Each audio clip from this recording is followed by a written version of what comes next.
جان کا خطرہ ہوا.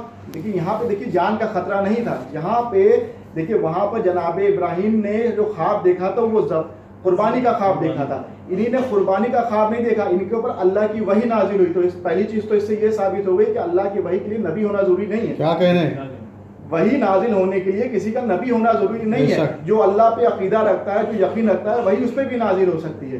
دیکھیے وہاں پہ کیا تھا کہ فرعون نے کیا کیا تھا کہ سارے بچوں کو مارنا شروع کر دیا تھا, سارے بچوں کو قتل کرنا شروع کر دیا تھا. وہ لڑکیوں کو چھوڑ دیتا تھا, لڑکوں کو قتل کر دیتا تھا. تو اب جناب موسیٰ کی ماں کے دل میں کیا خیال آیا کہ بھائی ابھی دق الباب ہوگا, سپاہی آئیں گے, میرے بیٹے کو لے کے جائیں گے اور اس کو قتل کر دیں گے. تو اللہ نے جو وحی کری جناب موسیٰ کی ماں پہ, وہ جان بچانے کے لیے نہیں کری تھی, وہ تحفظ موسیٰ کے لیے کری تھی. وہ تحفظ موسیٰ کے لیے کری تھی کہ تم اپنے بیٹے کو موسیٰ کو ایک صندوق میں رکھو اور اس کو دریا میں بہا دو. جناب موسیٰ کی ماں نے وہی کیا, جناب موسیٰ کو ایک صندوق میں رکھا اور ان کو دریا میں بہا دیا. اب وہ دریا جو ہے وہ صندوق لے کے چلتا چلتا کہاں گیا, فرعون کے دربار میں, فرعون کے دربار کے کنارے. تو اب اللہ کی آپ مصلحت دیکھیے کہ فرعون کو, کہ جناب موسیٰ کو فرعون کے محل میں ہی پلوایا. مصلحت پروردگار کہ جس سے ماں بچا رہی تھی, اسی کے پاس اللہ نے جناب موسیٰ کو بھیجا اور فرعون کے گھر میں, فرعون کے محل میں ہی موسیٰ کو پلوایا. اب ایک بات دیکھیے, اللہ نے جناب موسیٰ کو فرعون کے گھر میں بالکل ویسے ہی پلوایا. اللہ نے جناب موسیٰ کو فرعون کے گھر میں بالکل ویسے ہی پلوایا جیسے صحیح مسلم اور صحیح بخاری میں فضائل اہل بیت کو پلوایا. صحیح مسلم میں اور صحیح بخاری میں اہل بیت کا فضائل ہونا یہ کسی اللہ کا جو ہے وہ معجزے سے کم نہیں ہے. ٹھیک ہے, یہ بالکل موسیٰ کو بالکل اللہ نے ویسے ہی پلوایا جیسے صحیح مسلم اور صحیح بخاری میں فضائل اہل بیت کو پلوایا.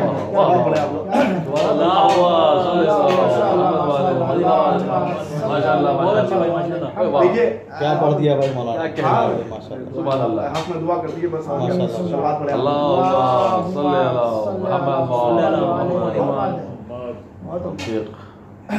تو دیکھیے اب دیکھیے جو ہے وہ ماں کا چھڑ گیا, تو چلیے اسی پہ گفتگو کو روان کر دیتے ہیں. دیکھیے ایسا ہے کہ حلال حرام اور کیا غلط ہے اور کیا صحیح ہے اور کیا یہ ہے اور کیا یہ ہے, اس کو آپ کنارے رکھ دیجیے. آپ مجھے یہ بتائیے, ابھی اگر یہاں پہ ماشاء اللہ سے اگر جس کی ماں جو حیات ہیں, آپ اپنی ماں کے سامنے ایک سفید چادر جو ہے وہ سر سے لے کر اور پیر تک اوڑھ کے لیٹ جائیے سفید چادر, تو کیا ہوگا؟ کسی کو کوئی فرق پڑے یا نہ پڑے, لیکن ماں کو جو ہے وہ تکلیف ضرور ہوگی اور وہ فوراً چادر کو کھینچ لے گی. 2 منٹ اس کو نہیں لگیں گے, دو لمحہ وہ نہیں چاہے گی کہ میرا بیٹا جنازے کی شبیہ بنے. 2 منٹ نہیں چاہے گی. صحیح ہے. کسی کو فرق پڑے یا نہ پڑے, آپ نے بچپنے میں کھیل میں کبھی نہ کبھی تو ایسا کیا ہوگا. دیکھیے حلال حرام صحیح غلط سب چھوڑ دیجیے. آپ اپنی ماں کے سامنے ایک سفید چادر اپنے پیر سے لے کر سر تک اوڑھ کے لیٹ جائیے. کیا کرے گی ماں؟ فوراً چادر کو کھینچ لے گی. تو اس سے کیا ثابت ہو رہا ہے؟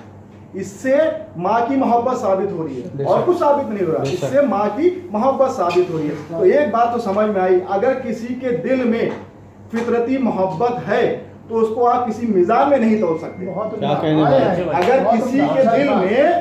کسی کے دل میں فطرتی کسی کے لیے محبت ہے تو آپ اس کو کسی میزان میں نہیں توڑ سکتے کہ وہ حرام ہے اور وہ حلال ہے, وہ ایسا نہیں کرنا چاہیے تھا, وہ ایسا نہیں کرنا چاہیے تھا. دیکھیے یہ فطرتی محبت ہے, آپ اس کو کسی میزان میں نہیں توڑ سکتے, کسی بھی میزان میں آپ اس کو نہیں توڑ سکتے. تو جن کے دل میں اہل بیت کی محبت ہو, جن کے دل میں اہل بیت کی محبت ہو, تو آپ اس کو بھی کسی میزان میں نہیں توڑ سکتے. اب تو ہم اگر فضائل پہ واہ واہ کر رہے ہیں اور مصائب میں رو رہے ہیں اور بچے ہمارے نعرہ لگا رہے ہیں, تو آپ اس میں کوئی بھی اس میں غلو کرنے کی کوئی بھی ضرورت نہیں ہے. اس میں آپ یہ بالکل نہیں کہ آپ جبر کر رہے ہیں, آپ یہ کر رہے ہیں, آپ یہ کر رہے ہیں. بھیا یہ جبر نہیں ہے, اس کو آپ جبر نہیں کہہ سکتے.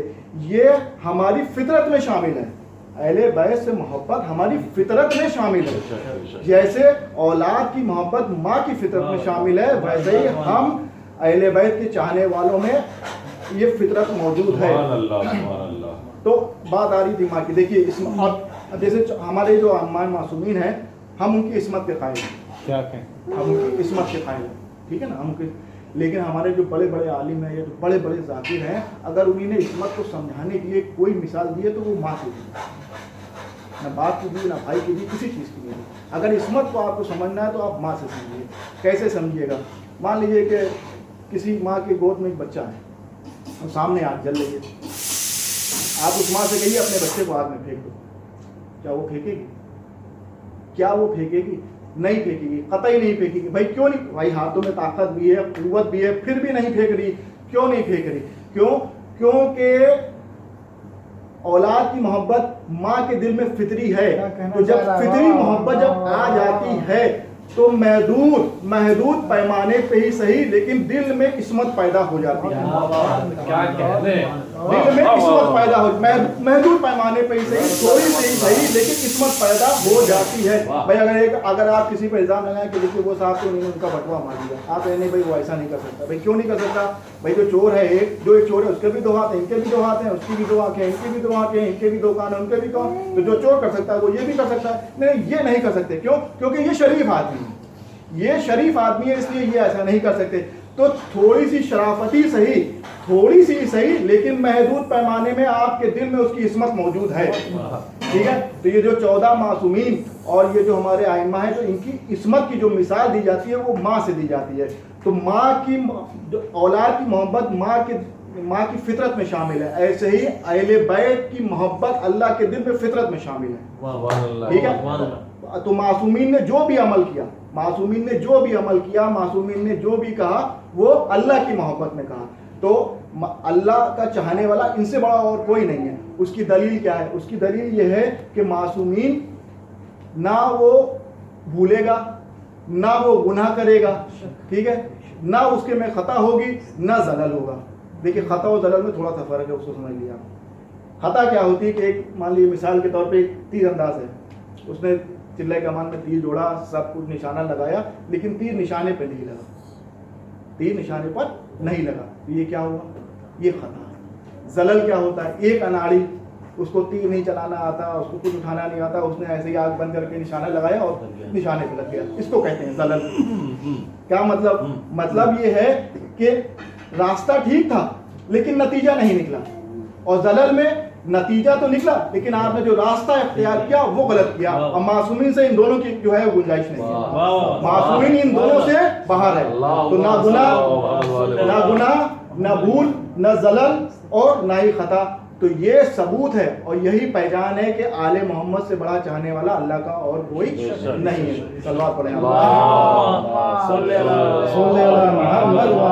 تو یہ معصومین ہے, یہ 14 معصومین ہے, یہ 14 معصومین ہیں اللہ کے چاہنے والے. اب جو یہ کہ اچھا ٹھیک ہے یہ تو معصومین ہیں لیکن آپ یہ جناب عباس کو کیسے معصوم کہہ دیتے ہیں؟ دیکھیے ایک بہت چھوٹی سی بات, کسی مطلب میں نے کہیں سنی تھی تو ذہن میں بات آ گئی ہے تو آپ لوگوں کے سامنے کر دیں, اگر بات اچھی لگے تو حق میں دعا کر دیجیے گا. دیکھیے کہ یہ جو معصومین ہیں 14 معصومین, یہ اللہ کی محبت میں معصوم ہیں.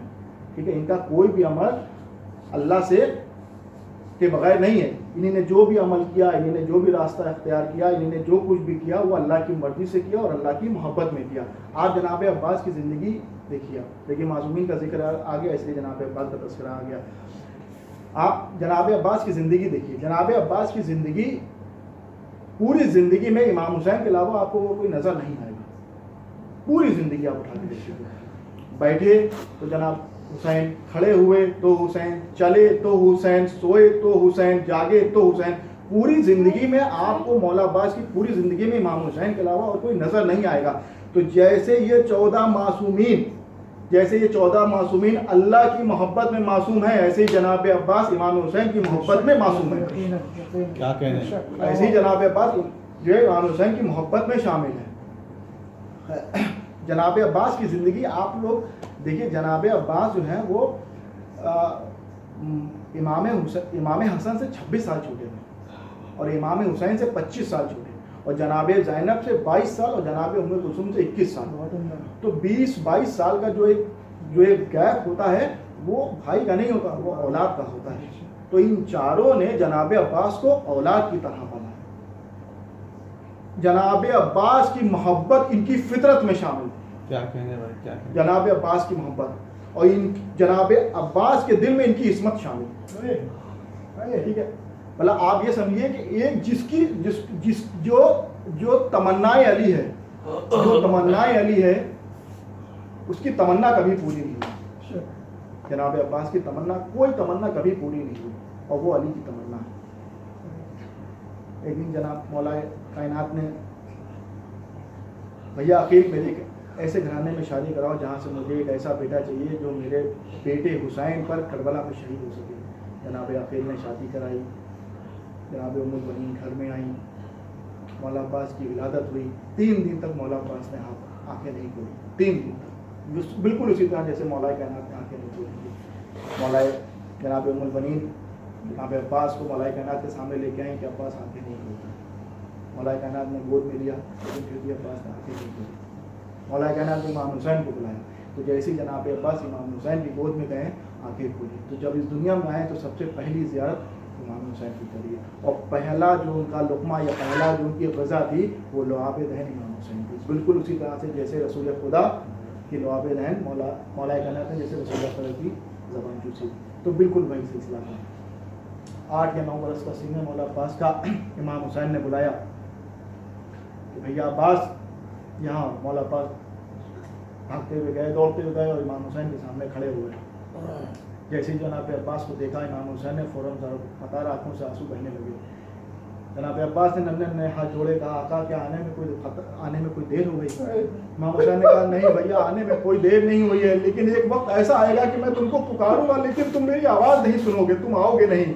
جناب عباس یہ سوچتے ہوئے اپنے خیمے میں آ گئے اور سوچنے لگے کہ ایسا وہ کون سا وقت ہوگا کہ جناب کہ میرا بھائی میرے آقا امام حسین مجھے بلائیں گے اور میں جاؤں گا نہیں.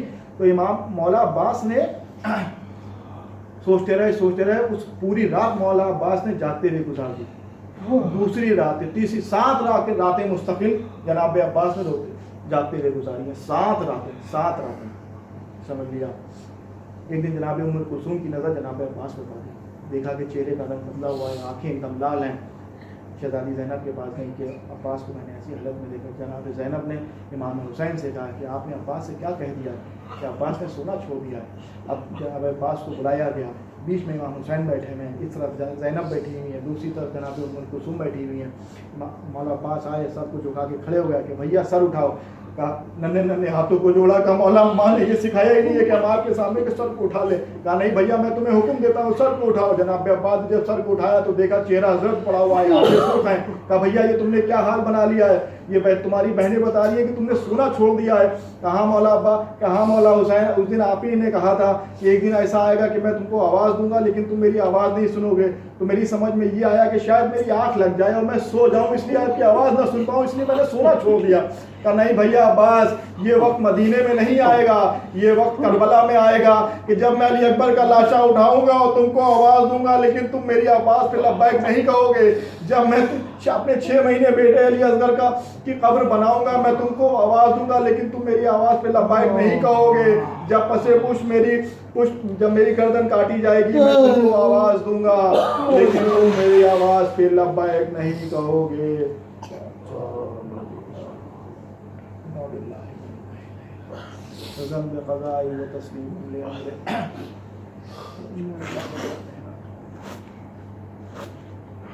پڑھنے والے اس چھوٹی سی عظیم عبادت کو قبول فرما.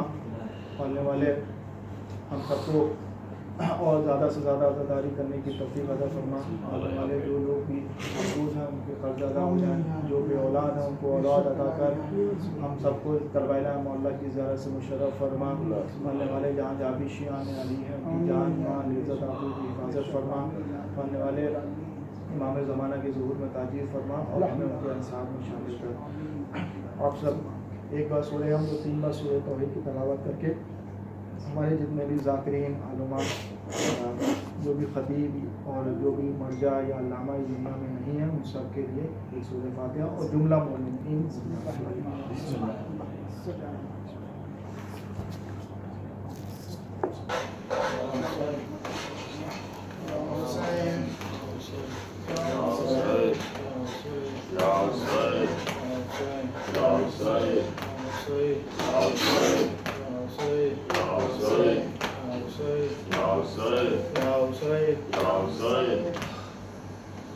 گونج رہی ہے یہ صدا یا حسین,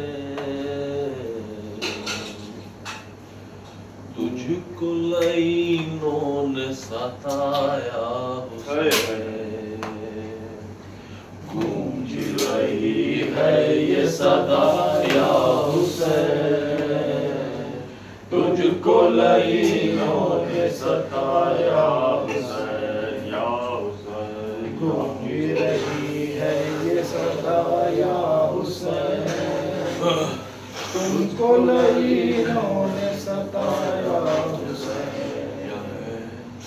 گونج رہی ہے یہ صدا یا حسین تجھ کو لعینوں نے ستایا حسین یا حسین یا حسین یا حسین تین شب و روز کا پیاسا حسین دشت بلا میں تجھے مارا حسین یا حسین یا حسین یا حسین بھیج کے خط تجھ کو بلایا گیا تیرا وطن تجھ سے چھڑایا گیا قبر سے نانا کی ہٹایا گیا اے کرو تسلیم و رضا یا حسین یا حسین یا حسین یا حسین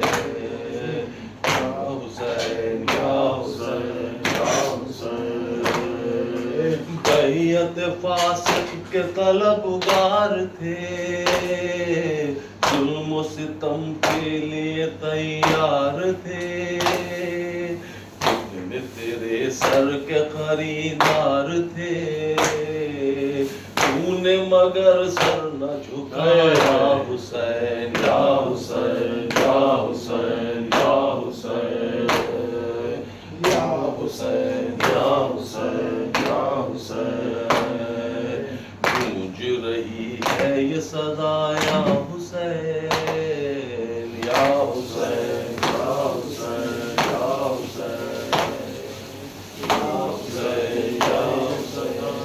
حسین گونج رہی ہے یہ صدا یا حسین یا حسین یا حسین یا حسین کرب و بلا گھیر کے لائے تجھے تیرے عزیز اقربا ساتھ تھے مہر سے خیمے بھی ہٹائے گئے عصر ذرا بھی نہ ہوئی یا حسین یا حسین یا حسین یا حسین گونج رہی ہے یہ صدا یا حسین یا حسین یا حسین یا حسین دشت میں تھوڑی سی جگہ مل گئی آفت آدھا سے زمین ہل گئی اور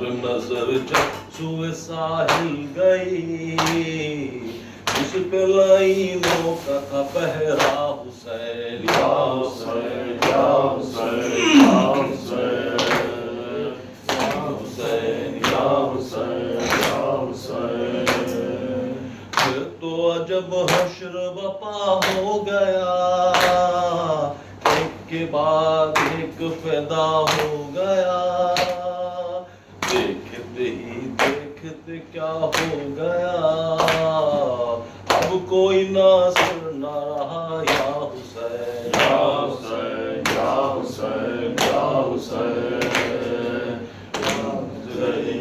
یہ صدا یا حسین تجھ کو لعینوں نے ستایا حسین یا حسین یا حسین